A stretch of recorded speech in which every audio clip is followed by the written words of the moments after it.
இந்த சம எப்படி சால்வ் பண்ணுறதுனா, ஏதாவது காமனாக வெளியே எடுக்க முடியுமான்னு பாருங்கள். மேலே எத்தனை இருக்குது? எல்லாமே 9ஆக இருக்குது. குறைஞ்சபட்சம் எது இருக்குன்னு பாருங்கள், 3 9. அப்போ எல்லாத்துலேயுமே 3 9 இருக்குங்களா? அந்த 3 9 முதல்ல வெளியே மேலே இருந்து எடுத்துடலாம். 3 9 வெளியே எடுத்தால் தான் 9 பவர் 3 வெளியே எடுத்துடலாம். கீழே என்ன இருக்குது? அதே மாதிரி முதல்ல மேலே எடுத்து முடிச்சிடலாம். மேலே இதில் 3 9 எடுத்துட்டா மீதி 1 இருக்கும்.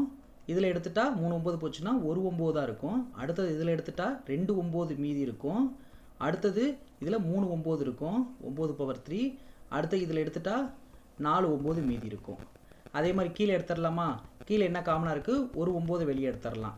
இப்போ ஒரு 9 வெளியே எடுத்துட்டா மீதி இங்கே என்ன இருக்கும்? 1 இருக்கும். இங்கே 2 9லேருந்து ஒரு 9 போயிடுச்சுன்னா ஒரு 9.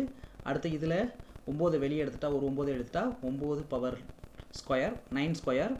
இதிலிருந்து ஒரு 9 எடுத்துட்டா 9 பவர் க்யூபு. இதிலேருந்து ஒரு 9 எடுத்துட்டா 9 பவர் 4 இப்படி இருக்குது. இதுக்கு மேலே பவரில் என்ன இருக்குது? 1/2 இருக்குது. இப்போ பாருங்களேன், மேலே காமனாக எடுத்தது இதுவும் சமமாக இருக்குங்களா? அப்போ ரெண்டுமே அடிச்சிடலாமா? இப்போ மீதி என்ன இருக்குது? 9 பவர் 3 டிவைட் பை 9 இருக்கும். பவரில் என்ன இருக்குது? 1/2 இருக்குது. இப்போ இதை அடிக்கலாமா? ஒரு 9க்கு ஒரு 9 அடிச்சிட்டா மீதி 2 9 இருக்கும். அப்போ 9 ஸ்கொயர் மேலே 1/2 இருக்கும். இந்த 2க்கும் 2க்கும் அடிச்சிட்டா மீதி ஆன்சர் என்னது? 9 பவர் 1. So final answer 9. அவ்வளோதான் ஆன்சர்.